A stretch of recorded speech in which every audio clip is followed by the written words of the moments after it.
Hello my dear students, how are you all? I hope you all are fine. Myself Mr. Rohit Suresh Damre.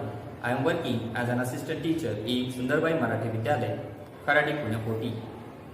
Today we are going to learn something interesting about the structure of an atom.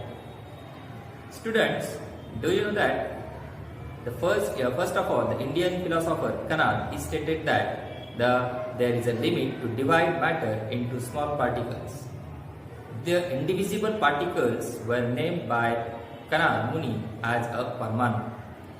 Later on, the Greek philosopher Democritus stated that matter is made up of small particles and these cannot be divided.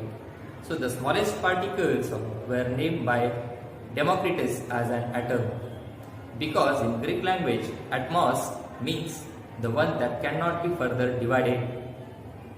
British scientist John Dalton, he put forth his atomic theory in 1803.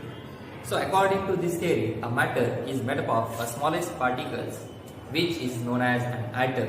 So atom, it is a hard and solid structure and which is indivisible or indestructible. The plum pudding model of an atom, it was discovered by Sir J.J. Thomson.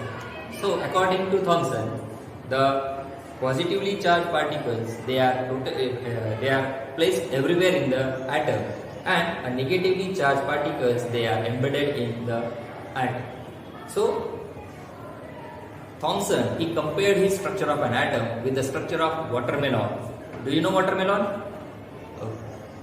Then the Rutherford, he explained atomic model with the help of his scattering experiment. There is a positively charged nucleus at the center of atom. Almost all the mass of the atom is concentrated in its center of the nucleus. The negatively charged particles, they are called which were called electrons. They were revolved around the nucleus, and the total energy, the total negatively charged particles, they are neutralized by the total positive charge which are present in the nucleus. So positively charged particles and negatively charged particles, they are of equal amount, hence the atom is electrically neutral. I have the structure of an atom. So this is the structure of atom, in which you can see that at the center of this structure of atom there is a nucleus. There is a nucleus which is made up of positively charged protons and neutrons which does not have any charge.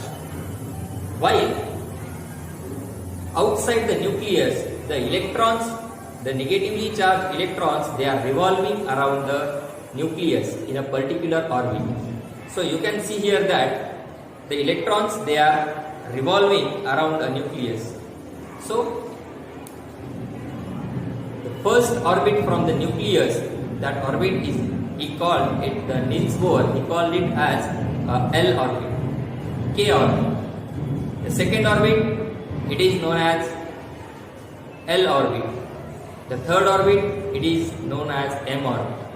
Now the first orbit, that is K orbit, it has a capacity of 2 electrons in it. So you can see here, the first electron is here and the second electron is here.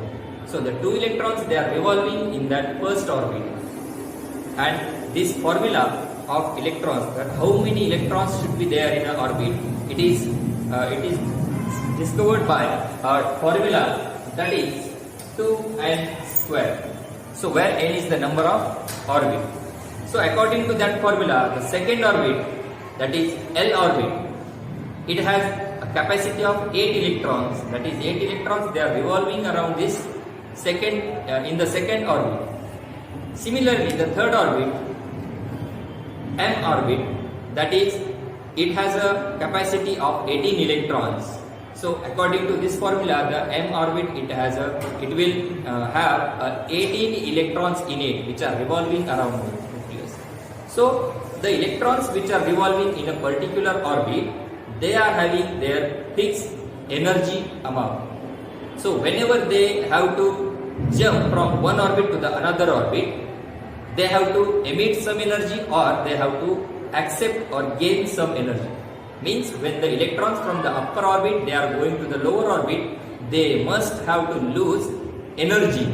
While if the electrons they have to go from inner orbit to the upper orbit, then they must have to gain electrons.